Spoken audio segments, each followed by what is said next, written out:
Alright. Uko kona roll? Abel, uko ready? Deadly man, born ready. Switch on.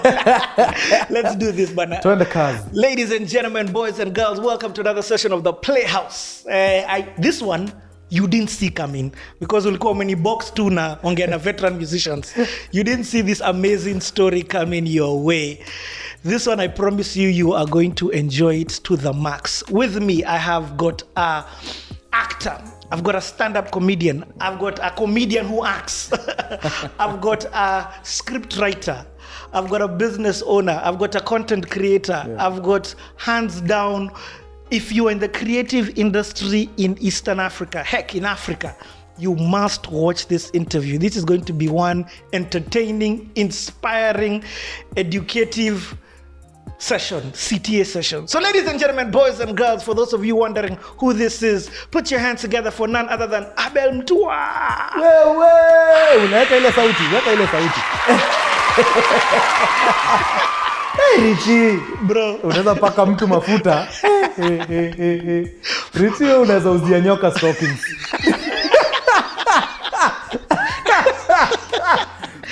Funny. From comments to the chair. For those who don't know, wewe umekuwa a fan of CTA, nimekuona yani.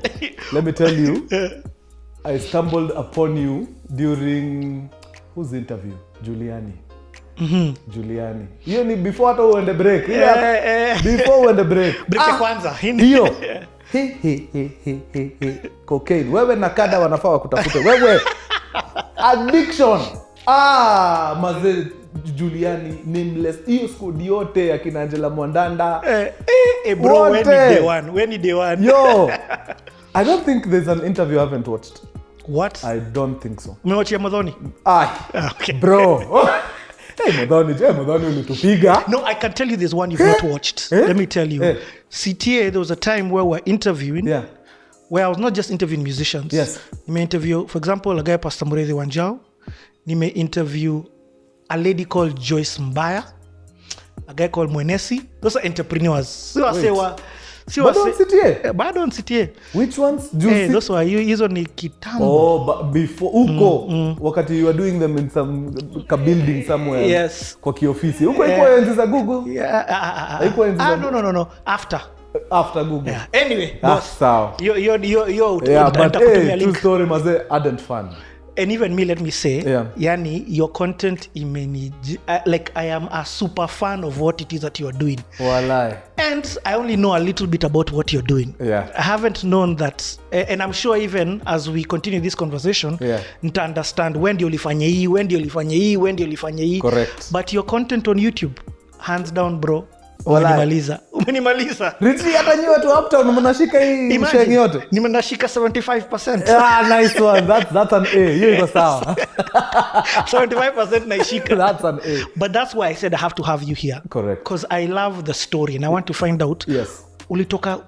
Kutoka huko mpaka pali huko. Maze. Bro. Maze. Yeah, I need to know it. Siku ndo leo basi. So question ya kwanza that I like asking on CTN. Correct. For you, I don't even know how to ask this, but I'll try. Yeah. When did you fall in love? Yeah. I think it's with film or this world of production or TV, if I'm not wrong. Actually, at the time, it was television. So let me tell you a story. Ukiacha mkurugenzi hapa wewe jua. There'll be stories for days. So growing up, I grew up in... By the way, let me first say it. Yes.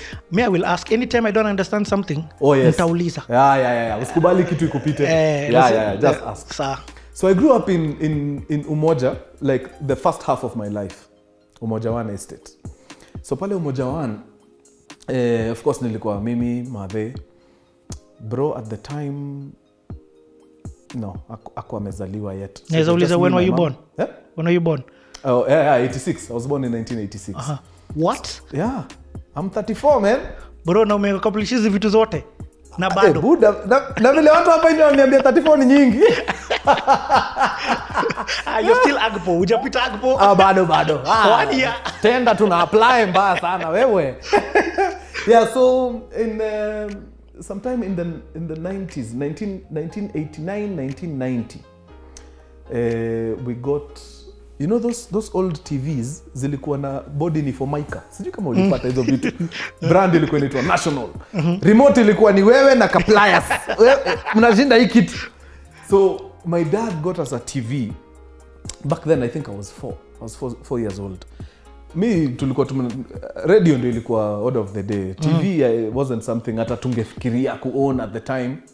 So my dad comes home with this TV set maze Formica pale. And it was huge. It was like 21 inch. 21 inch your time, Richie. Bro, no ma. Yeah. But ilikuwa ni one channel, KBC peke. Hakuna kitu kingine, and it was black and white. So maze every day after school nilikuwa nikitoka chuo. Advantage ilikuwa nikitoka chuo around 1. Nilikuwa nakaa 3 hours hapo ya kuwest sababu station ilikuwa inafunguliwa 4. Actually ni 4 ama ni 6. At the time I think it was 6 p.m. If I remember. 4. You're right. Ilikuwa 4. Anyway, tutajua tu.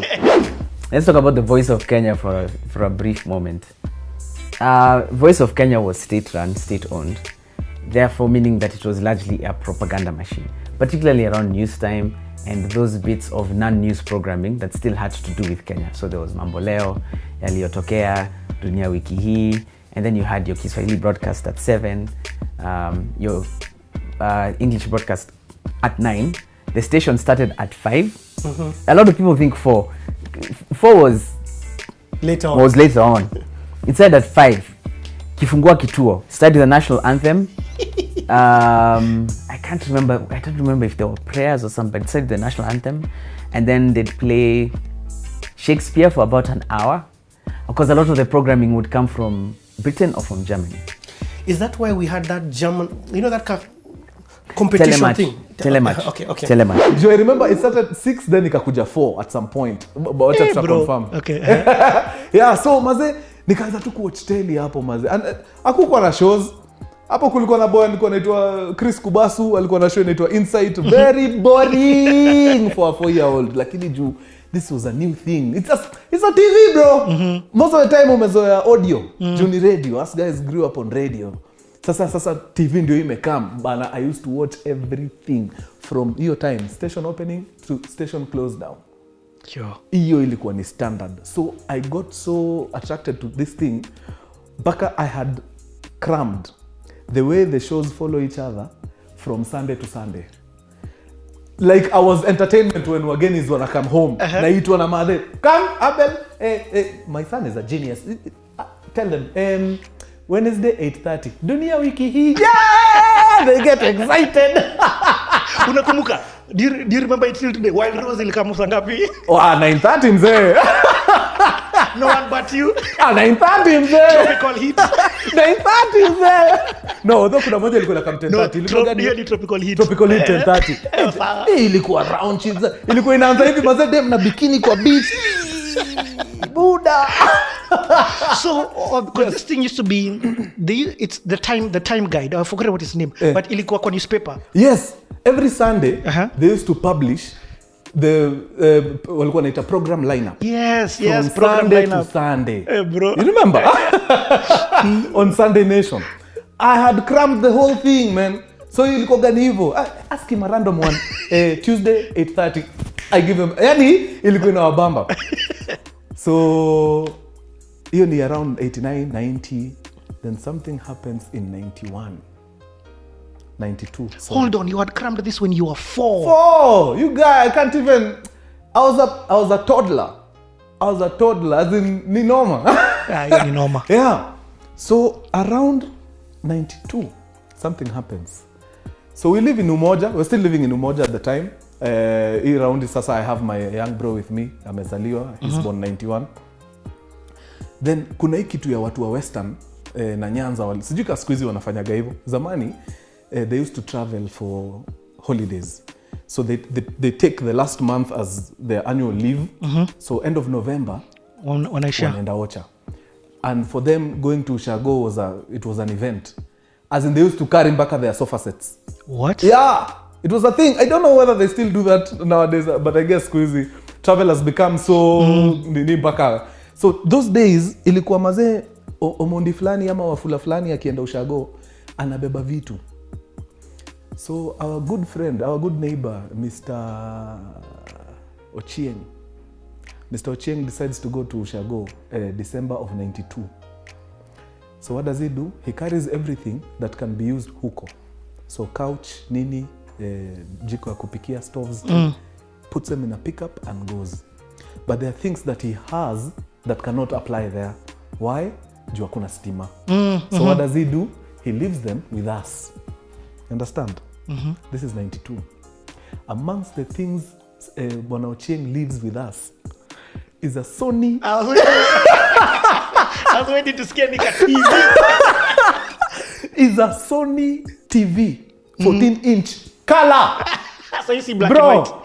color. And the difference between that Sony and our national, our big 21-inch black and white with Formica huku kwa edges, the difference was his Sony 14-inch ilikuwa na access KTN. Ooh.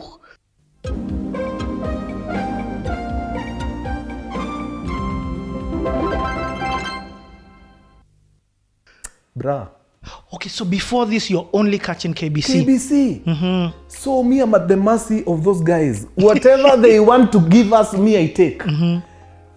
Saa 12 hapo niko hapo na watch ile traditional dances. Because there's nothing else to watch. Yep. But me, I'm fascinated as hell. Unapata?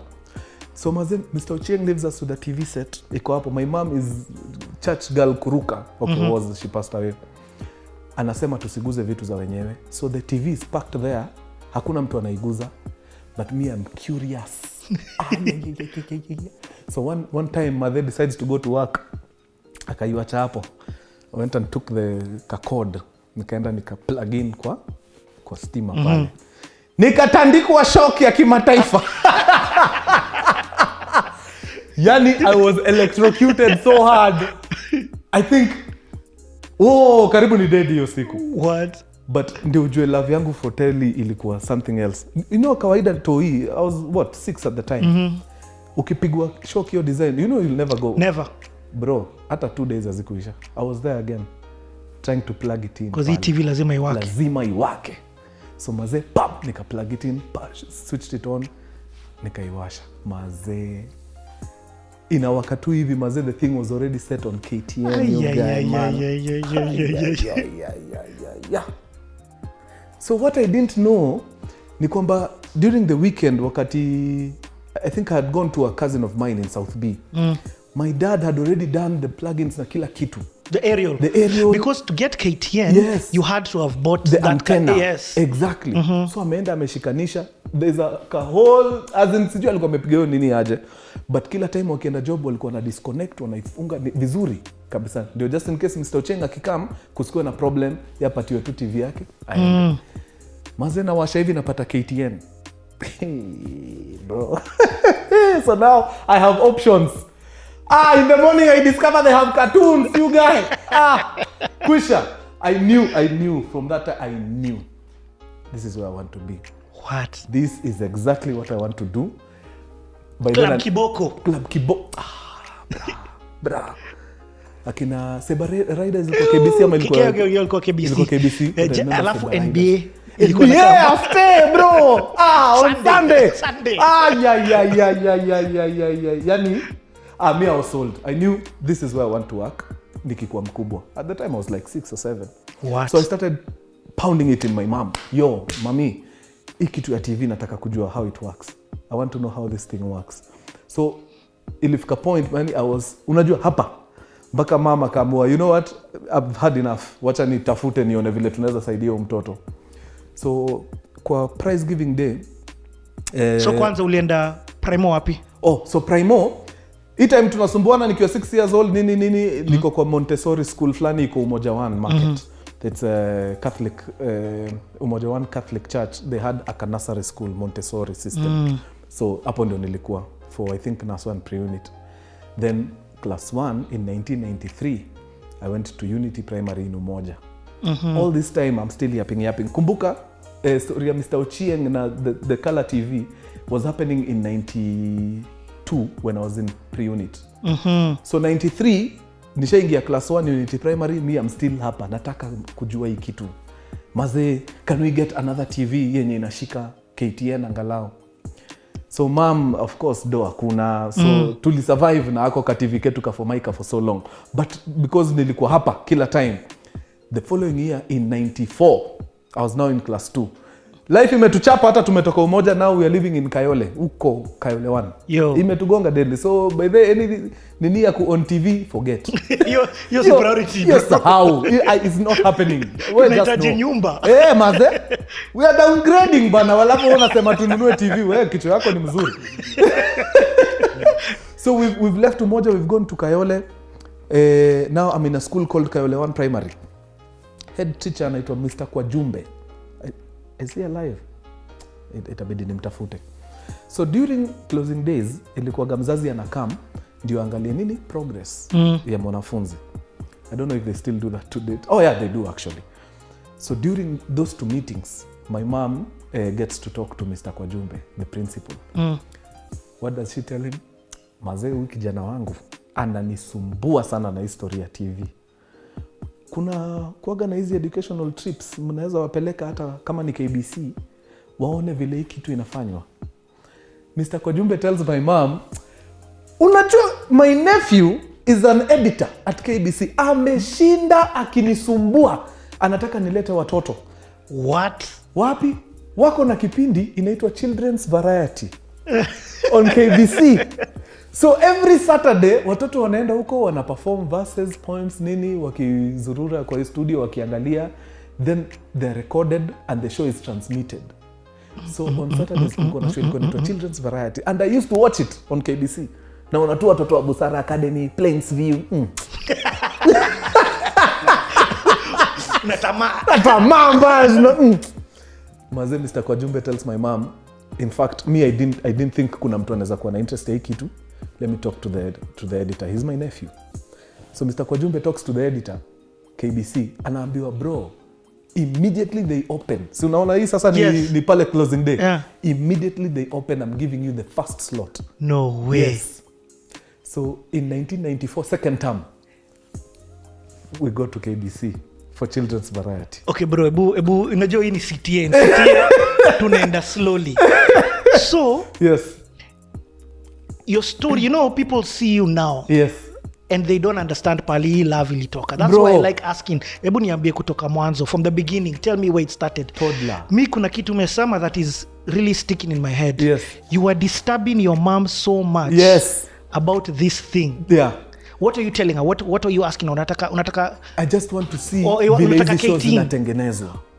Hizi vitu wanatengeneza. Watu wako kwa TV wameingia hapo aje. Mimi nataka. I want to be those guys. Karibu, I'm watching some funny movies on KBC mchana on Sundays and I'm seeing kids. Watoto wako kwa TV. Bro. Wow. Hii ndio kitu mimi nataka.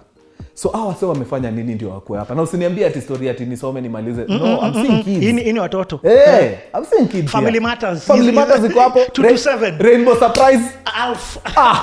Bro. Maze, nimekuget. When Rodriguez does his magic in the morning, Kinimacho. Yes, Kilimacho. There were kids there. Wako hapo. See, the audience. And those were Kenyans. They were Kenyan kids, bro. So me, I upped about that thing for years. Until mother talked to Mr. Kwajumbe in 1994 when I was in class 2. End of first term. Second term, we are opening like this in when do we go back to school? In May. Yes. First weekend. Tuko KBC. Your class now? Yes. When do you, kwa sababu yako? Yes. Tunaenda KBC, maze, we perform a shambolic poem up. We hadn't rehearsed. So, but me, I'm not there. In fact, hata kwa squad ya kuperform, I don't think I was there. Tulienda tu as a class, but the people who did the poem and nini walikuwa tu tofauti. Me, I was there. Bro, kuna vitu zinaitwa Umatics. A Umatic camera, bro. Zuma kubwa. Bigi! Inashikagwa hivi kama motorboat. Ni bigi. They were shooting on Umatics at the time. Umatic ni kama hii. That one. Maze naona wase nyuma ya Umatics, maze wako na big headphones. Naambiwa ni camera people. So mkiperform hapa inarekodiwa kwa hii kitu, then inapelekwa mahali fulani, inaitwa transmission ndio wanaisukuma, mnaiona mkiwa mmekaa kwa nyumba. Wow. Bro. Yani, I don't think I went to many trips when I was young. Juu, again, shida ya do. Tunaenda trip like Bogoria, madhe ana do. So, nilikuwa na backing home.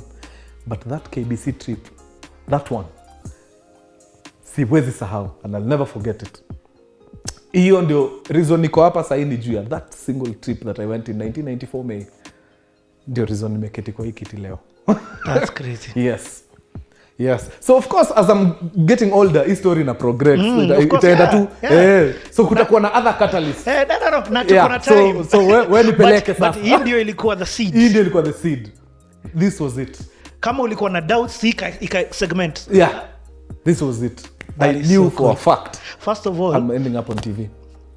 The reason why I like taking his story pole is because, for example, now you've shown me the power. Na hizo trips that we did in primary. In Primo, yes. You get yes. Those kwenda show, kwenda geographical, I don't know, metropolitan center. Very important. So this is a media trip that needs to happen. Exactly. Schools need to lazima wafanye hii. Because there are kids out here, maze, they live for this. They don't know how to be lawyers na hizi vitu. They don't. In fact, I have a group of friends who go to school for this motivational nini. Back during our days, ilikuwa gani, who wants to be a lawyer? 90%. Who wants to be a doctor? 80%. Squeezy. Sasa kwa YouTuber. I swear. Yeah. By then, nani anataka kuingia kwa story ya media? Kila mtu. So, we need to consider such things, maze. Juu kuna mtu hapa ako form 4 amemaliza, they've never set foot in a TV studio ever. Never been into contact with anyone who's doing this. Na huyu mtu sasa ameshafika 18. Hebu imagine mtu kama huyo ukimwempower akiwa age 6. Bro. Okay, tuendelee na hii story. Yes. I love it. Umenijaza. So, what happens? This is class 2. That's class 2. Tuendelee na hii. So, okay, actually at this time, yes. Umeingia no, ulisema you are not in the poetry or anything. No. Wale taka tu kujua hii transmission happens how. Yeah. Okay, tuendelee. Me, performing arts, not for me. At all. So 94, Kayole Primary. 95. Hey, bro. So my mom has a sister. Okay. Had a sister ako States, Maryland. So I think she went there in 89 when I was like 2.5. So akafanya job kidogo while still schooling nini. So by the time we get to 95, she's pursuing her master's degree. Fortunately or unfortunately, she gets pregnant while she's still pursuing her master's. So there's no way anaweza fanya kazi hizo awaso wanafanya na bado asome na bado ale. Ilikuwa ni hustle. Yeah. So she tells my mom, ni aje? Hata nikijaribu aje, something has to suffer. Na nikikana huyu mtoto, nita drop shule. Is there a possibility that you can raise my son for me for hata kama ni 3 years? Nimalize tu master's program kwanza, then after that, nitamchukua. My mom is like, I only have 2 kids. I got you, man. I got you. Send my nephew over, man. So my auntie anapanda ndege, British Airways, American Airlines kutoka sijui Maryland. Ana land somewhere huko Europe, anachukua KLM. Analetwa wapi? JKIA. Tunafika airport kumchukua, we are excited as hell. Until your states amekam. At this time in 95, our national TV has died a natural death. Ile TV hapo Maika. Haiko. Brand yake ilikuwa national. By the national holiday ama bado wako. I don't see national products nowadays. So national TV haiko, imeenda. So tumerudi back to radio. So auntie ameland JKIA, tunampeleka home where tunaishi in 95. So tumetoka Kayole, we've come back to Umoja. Because now after mama mwambie I got you, auntie alisema let me upgrade you a little bit. So akamsendia some chums nini, so we moved back to Umoja from Kayole. So we pick auntie pale airport tunampeleka home. There's no telly. There's radio iliharibika. So tunaishi ka cavemen. Quiet, tuongee. Do you know my auntie alitushika mkono hivi at the time I'm 9 years old in 95. Me, one of my cousins na yeye, we were 3. Tukaingia Tao, Kimathi Street. No, can't remember exactly where. Tukaingia Uchumi supermarket, tukaenda straight kwa aisle ya TV. Bra, kuna TV hapo inaitwa Hitachi 21 inch color. Bra, 21 inch color TV, bro. Akasema mazeme mtoi wangu hawezi kuja huko kuboeka. Never. No. It's not happening. Weka hiyo kwa trolley. Mtoto wangu mazee hizi chakula yake yeze kwa floor juu hamna fridge. Hiyo ni nini hiyo? Weka. Nini nyingine mnahitaji? Kuka. Hawezi pikiwa na stove. Mtoto wangu si wa kupikiwa na stove. Weka kuka. So in one day tukaenda home na TV, fridge na kuka. Juu ya mtoi wake mwenye at the time was like 4 months old. Tukarudishwa mtaa. Sijaona TV Richie in like 2 years. What? Yeah. National ilidedi ya natural death. Sometime in 94 ikianza. Hii ni 95 inaenda kuisha bro. Sijawahi ona TV. I don't know what's happening. I don't know. Sijui. Mimi niliacha tu kuna station inaitwa KTN ikiwa very new in 92. Wow. So hapa niko kwa giza. Then tunaenda tuna connect kila kitu pale. We are super excited. TV na waka mazee tunafanya ile kitu inaitwa searching. Na remote. Na remote bro. Tuko na remote. Sasa remote yetu si pliers. Na remote. So mazee tuna search pale KBC. KTN. Najua imeisha. Naambiwa relax. Bro, relax. Vitu zimechange. STV, television. STV. Yeah. What? So now you guys have 3 channels. Buddha. Yeah. Man, yani. Oh. Kwisha. But that was it. The whole of 95 sikumbuki nikitoka nje. I don't remember. Yani nilikuwa nashinda hapo. It was so bad. I used to watch TV before I go to school. What? You know, for most kids ni unaamka, unafanya mambo yako, unakimbia chuo. TV ni after. I used to wake up, dress up quickly, na kapale nafungua STV. Juu hiyo time walikuwa na some 24-hour thing going on. Sikumbuki ilikuwa ni news ama ni nini walikuwa naeka hapo. Na watch tu. Even KTN walikuwa nafanya the same. CNN ilikuwa na run the. Niko hapo na watch vitu za Kazakhstan. I don't know. But ni TV, wacha tu watch. Maze. So 95 sasa nikaanza kuelewa. Okay, so this is okay. So kuna channels. Watu wananiambia wacha channels. Kuna boxes ziko mahali maze, ukiconnect na TV utaget channels nyingi. Na unauliza what? Ziko wapi, bro? Oh my god. So hata this time hata hujaona video recorder. Ya nani? Who? Bado 95 bado. In 95. Ile ilikuwa inaitwa VCR. Naona ya nani? Bro. Imagine. Unanishock. Bado. I came to interact with the bro, VCR. Hapa wewe ni testimony. Wala. But then nilikam kuinteract na VCR machine. Sasa ile okay, ya jirani nilikam kuona sometime towards the end of 96. Kwanza ilikuwa experience mbaya sana. Towards the end of 96 ndio niliona some Rwandese friends of ours walikam after war nini. Yes. Walikam wakaingia Kenya wengi. So I guess they used to get some sort of funding nini. So they used to live comfortably. So my first VCR machine niliona now in 1996 uko mwisho. That's the very first time I saw a VCR machine. Sisi we came to own a VCR machine in 1999. Yeah, when I was 13. Naye tuliitumia. Hiyo. Tulifanya vitu na hiyo kitu. The beat ni record hiyo kitu. Wow. Okay. Maze. So at this point, Okay, auntie yako amekam ametuachia teli na kuzo yako na kuzoa mine but sa kuzoa tuishi na yeye tulikuwa tu na yeye hiyo time juu auntie amekam so vile auntie alirudi home atakuzoa karudi kwao. Sasa ni mimi na TV. Bro wangu ni mdogo, bro wangu ni born 91, so in 95 he was only 4. So TV ilikuwa yangu. Nilijinice na hiyo kitu bro. So hapo tukaeka stamp. Nikamwambia tu madhe, it is what it is man. Hii ndio kitu mimi naenda kufanya. Mimi sitaki kujua. Nimekusikia ukisema madhe a lot, not father. Yes. So my dad used to work for a corporation called ADC, Agricultural Development Corporation.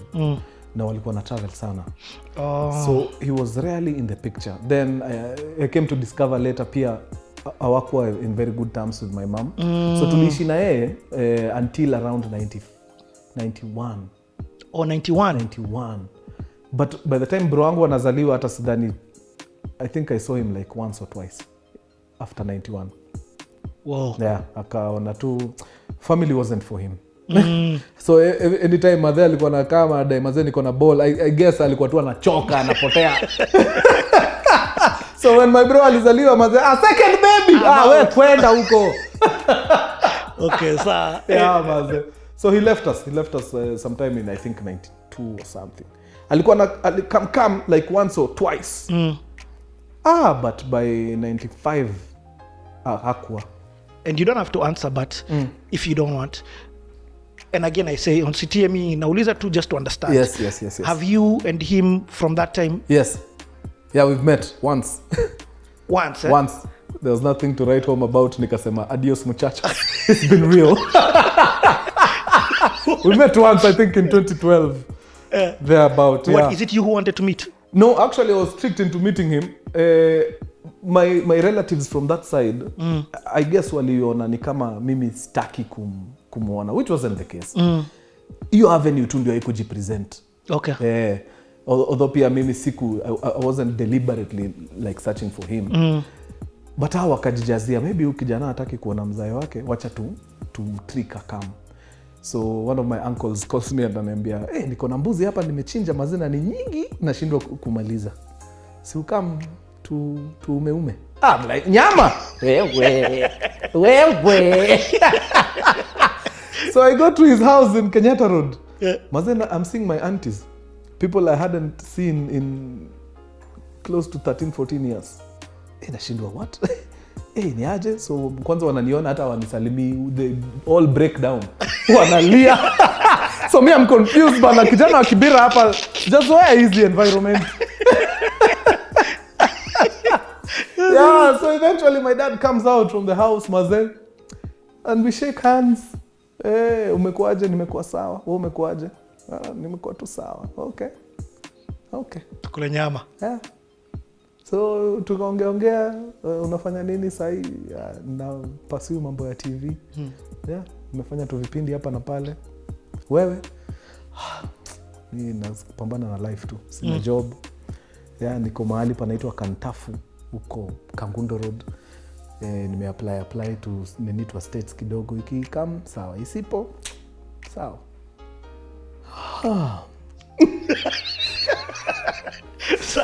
No, I know the feeling. You don't know what to tell him.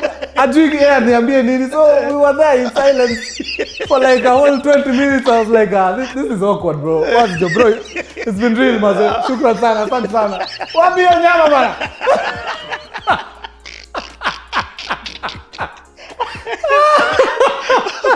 Yeah, but I hear finally he got his visa. Yeah, so now he's somewhere, I think in Delaware or something. He left.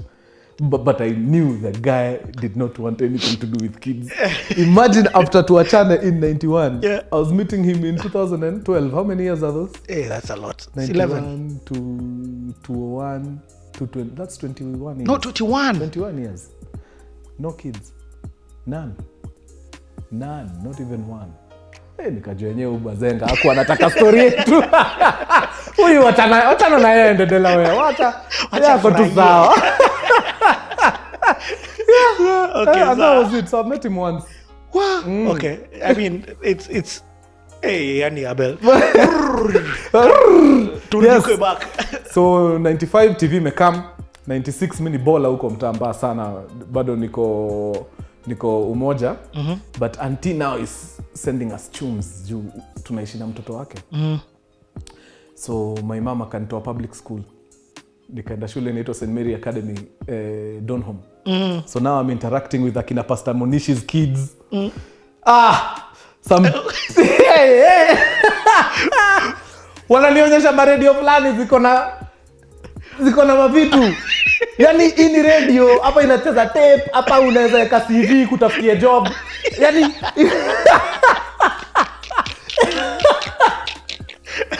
mimi na vitu kama hizo.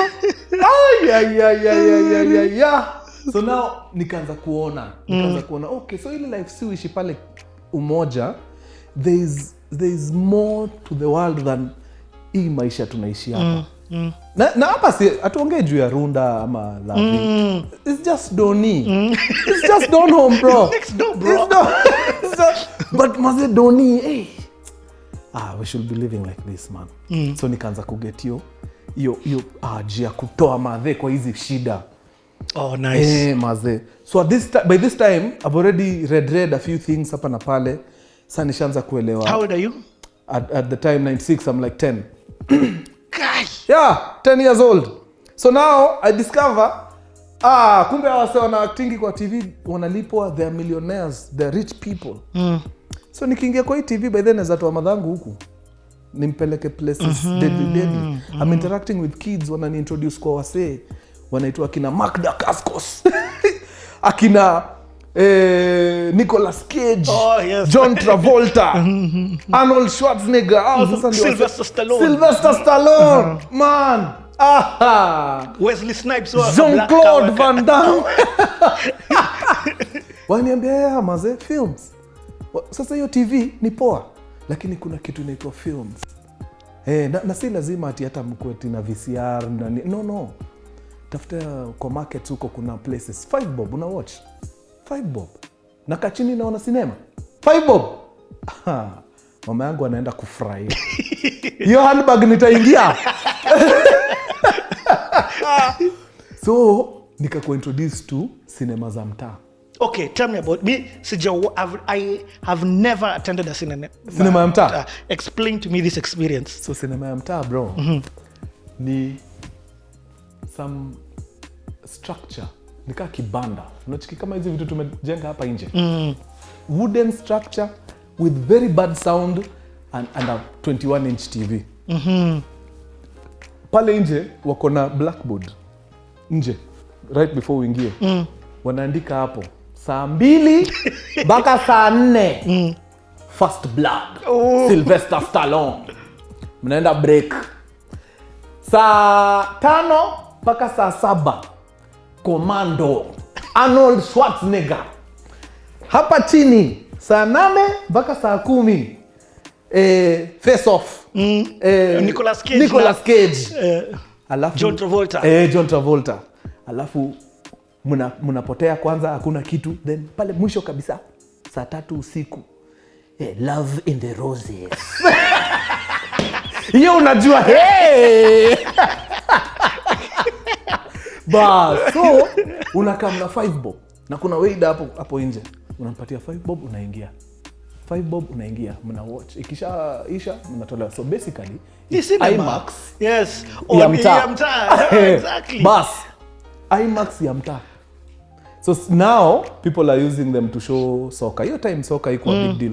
At is Arsenal Man U. No, it was those Hollywood films. Na ilikuwa ni Hollywood, alafu siku ya Chinese. Enter the Dragon. Buda! Nilikuwa naingia handbag ya madhe na mfanya mbaya. Hapo nikiwa na 15 bob. Niko na the whole day kutoka 8 mpaka 4. Uko. Niko huko. Na watch Fist of Fury. Maze, the whole day. Hata ilini affect. I wasn't even concentrating. By then nilikuwa naangalia timetable. After break naona, Kiswahili double. Ni Miss Jane, ni mpole. Then PE. Nimeishia. Niko huko. Enter the Dragon.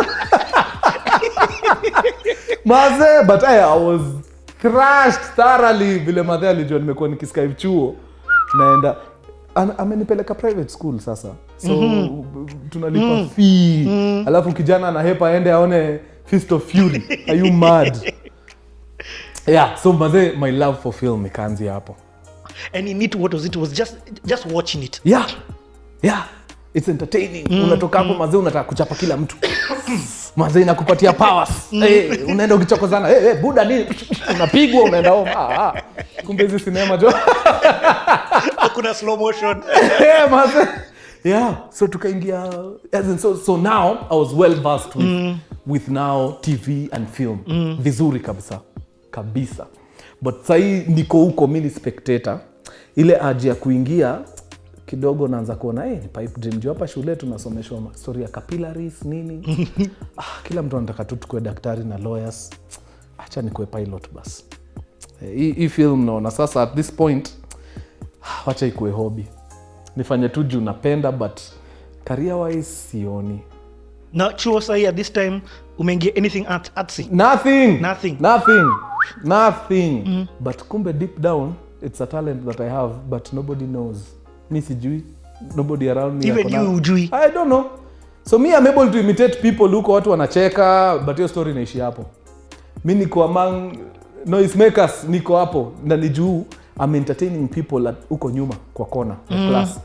Watu wanaokotwa huko mbaya. Mi ndio nilikuwa MC wa events za shule nikiwa class 4, 5. Yeah. So it's something nilikuwa natural. But even the people wananiambia ati wewe kuja uendeleze hii program. Wananiambia juu mimi ni kierere. Si ati juu mimi nina talent. At that time ati talent ya vitu kama hizo it was nothing. Because now who do you look up to? Watu walikuwa pale juu tunajua sasa ni wasanii ni akina Mzee Ojwang, Otorongongo, Masanduku, Arab Smith. Yeah. But the narrative huko kwa village ilikuwa watu wakiingia huko wanapotea kwa pombe na wasichana. That was the narrative. Mtu akidedi tu msanii. Nani amededi? Otorongongo. Ni ukimwi ama? So, I get. Very bad picture. Maybe Otorongongo alikuwa tu na msik tu maybe exactly. TB. But the fact that alikuwa kwa hiyo on circle, TV. Yeah. So hata kukwambia tu mzazi wako ninataka kupasi acting it wasn't a thing. So that's why mimi nilishut hiyo kitu ya kukua performer. I wasn't very keen on it. Yeah. Nikuelewa. So hiyo ni 96. 97 bado niko pale St. Mary Academy. Then my mom akiwa job Ministry of Agriculture. Kilimo House. Akiwa lunch anaona gentleman ako hapo kando anafanya kazi Ministry of Health. And they start a conversation. Pole tu. Uko aje nini? Mimi mazee. Mambo inaendea poa. Husband wangu aliniacha kitambo. So sasa hata sister yangu ndio ananisaidia hapa na pale. But tunangangana tu. Jamaa anamwambia hata mimi mazee I just lost my wife. So niko tu. Hii ni 97, yeah? Towards the end. So kidogo okay, unadu nini kahawa hapa nini? Before we knew it, these guys were going out. Tunashanga mbona madhea kujagi home. Mam mbona ukuji home? Kumbe. So she went and met a very, very, very nice gentleman. Next door, Ministry of Health na Ministry of Agriculture zinafanana. Pale Uhuru Park ukiangalia rally zote za Raila, there are some two buildings background. Zinafanana mbaya sana. Ni hizo. Moja ni health, moja ni agriculture. So kidogo mazee narrative ikaanza huyu ni uncle. Sasa kidogo hata ukimuita daddy sim hata kasirika. In fact tutaenda ushago kwao uone. So ikakuwa ndo hivyo. Sasa conversation ikaanza tena ya okay, so if this is a thing, why are you paying rent in Umoja and me I'm paying rent in Kibera? Okay, I'm living in the government house in Kibera. Wacha na hiyo rent. Save hiyo do. Come tuishi. Kibera straight. Kutoka Umoja. Kibera straight.